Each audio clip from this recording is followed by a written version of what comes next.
September 11, 1917 to September 28, 1989, Ferdinand Emmanuel Hidrolin Marcos Sr. was a Filipino politician and kleptocrat who was the 10th President of the Philippines from 1965 to 1986, a leading member of the New Society movements. He ruled as a dictator under martial law from 1972 until 1981. His regime was infamous for its corruption, extravagance, and brutality.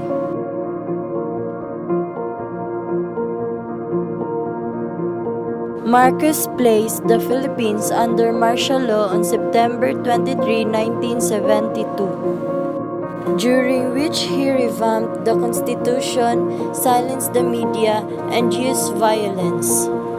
Oppression against the political opposition, Muslims, communists, and ordinary citizens.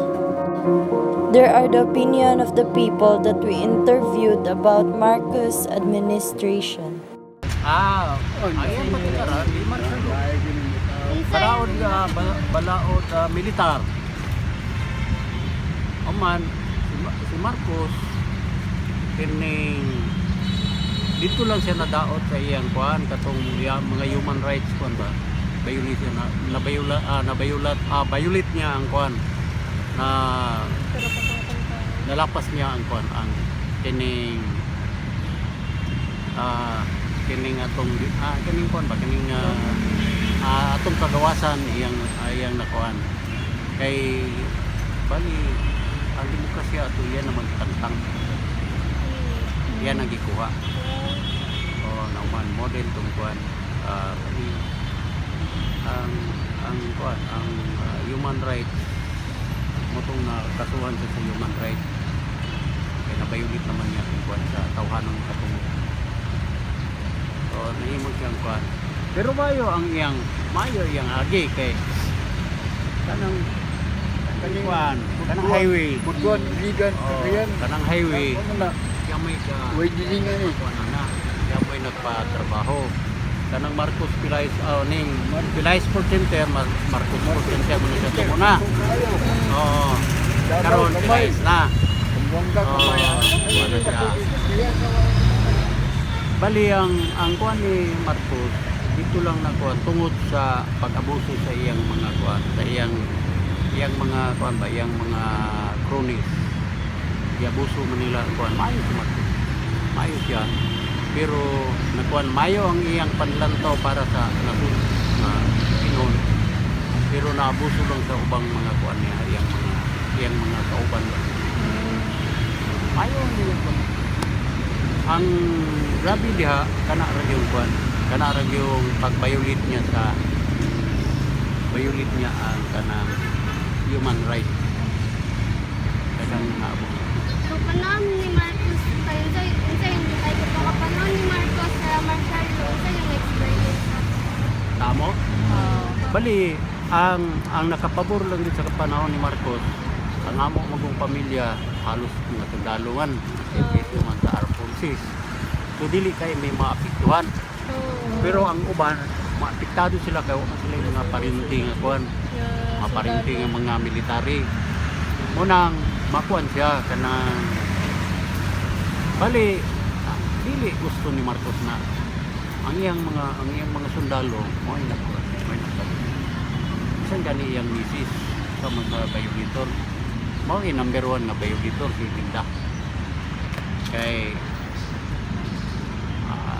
bali dili ni siya kuan dili siya kuan pa sa korte dili ta magkakuan pero doon ako'y amigo nga kanang chief sa security sa packing nga ang iyang kuan ang iyang pagumangkon close in ni kuan ni Marcos bali kapitan sa constabulary PC pa kanato so nakuha niya nga pagpatay ni Ninoy ipusil mo to Ninoy ang gasubo si Imelda pero tungod sa kwarta dili siya makuan hindi siya madutlan ang gani ang katungkuan isagpa mga gani si Imelda sa iyang bana kay nganong gibuhat niya. Nganong gibuhat ni kay mauntoy maghulog sa kagugot. Dili niya gusto nga magtabog ato. Pero tungod kay siya may leader, siya may presidente, ang tanang mga sala sa iyang mga kuan dito gid mapahit sa iya. Siya gid manubag. Siya manubag. Mo na hangtod karon ang dili pa gina siya mawala sa ubang mga Pilipino nga mga gulang na partiyan ng violation sa human rights. Dili nato na kuan. Kamo mga bata pa wala kay mo kuan unsa man ang subject hindi ko. Sa mong Philippine politic nga Philippine politic. Unsay mga positive nga nitabo do panahon ni Marcos? Masakit. positive. Positive. Bali unsay butot sabot niyo nga positive. Kanang mga maayo nga yung gipa. Nahimo. Kanang pareha ng San Juanico Bridge. Pareha ning atong National Highway. Diya may nagpakuan na. Kanikuan. Kaning Pilay Sport Center. Sa kuan. Kanang sa Manila. Sa Manila, kanang PICC. Kanang Philippine International Convention Center. Iyan ang kuan. Siya ay nagkuan na. Siya mo iyan ang kuan, iyan ang mga project kani adto. Kung nakaadto mo Manila sa Lunita, makuan ninyo kani adto kuan pa na kanang Quirino Grandstand kuan na siya tubigon. Patambakan nila mo na siya karon. Mo na siya karon ang kuan kanang Quirino Grandstand part sa kuan, parte sa Lunita.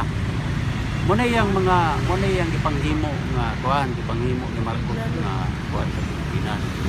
Kaya dagang gyapon yang nakuan. Mura na nakadaot sa iya ang kanang kuan. Katurang violation sa mga human rights. Okay. Si Marcos pa ang presidente karon nagtagkaroon sa lugar nitabo pa sa Karon? Pilipinas. Kung siya ang presidente, kining galing kay dili man nato maingon nga kuan kay daghan na magong ni kuan gud daghan namang mga atong mga human rights kuan human rights advocate usupak na gid sila sa kuan kay ngano man ang atong magong demokrasya nawala naman puro na kuan pabor kay to sa mga kining mga military sa amo murag pabor sa amo kay among mga parinti na among sa kuan naman sa servisyo. Pero ang katong mga ubang mga kuan, ubang mga sibilyan, doon kay sila. O di ka na hangtod karon na pa ng mga kaso bitaw sa nga katong kuan, katong kuan sa human rights. Mo na ilang kuan mayo man. Dili pa na mawala. Mawala na siya madugay sa inyo ng henerasyon mangtod mo kuan. Mo nang sige mo pangutana. Pangutana mo unsay kuan sa panahon ni Marcos. Pero namang usa sa iyang mga kuan, iyang mga gi-violate ang kuan manggod ang atong constitution iyang giusab. Giusab niyang constitution. Giusab niya. Mao bitaw tong pagkuan. Kung nakakuan mo sa Tangkuri, yun ay bag-ong kuan sa nga constitution, 1987 constitution, yun natay 1972 constitution ang katong Tangkuri 1987.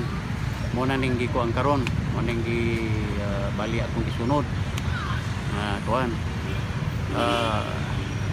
bali mo na magani kuan sa inyong kuan kung nakakuan mo ng charter change gusto nga usbon ang kuan tungod kay naay mga wala nila mag-usbon sa mga kuan sa mga balaod Dagan yang nangabuhat ang negatin ng kuan ang iya mga soldiers eh dagan og dili maayo ang ipagbuhat sa mga tao sa mga mamamayan ba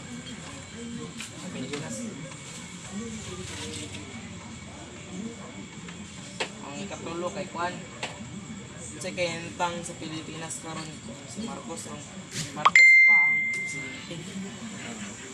Garuan atas kuan ibog kalibutan nga pinakakwartahan kaya kung makita lang nila ang blueprint ni Marcos before siya gipatalsik sa kuan dada na kay kuan Di walay traffic, dagag mga establishment nga dagko, dagag mga indoors, mga lain nasod na mo buhat sa itong mga building. Ano na siya. Ferdinand Marcos implemented beneficial policies. He helped the people who were in need of medical treatment by constructing infrastructures like the Children's Medical Center. He also built buildings that attract tourists like the Coconut Palace. As time passed, the power got to his head, thus looking focused and letting the Philippines down. When Marcos' second term was coming to an end, he wanted Imelda, his wife, to run. When he realized she would not win, he declared martial law to keep his power.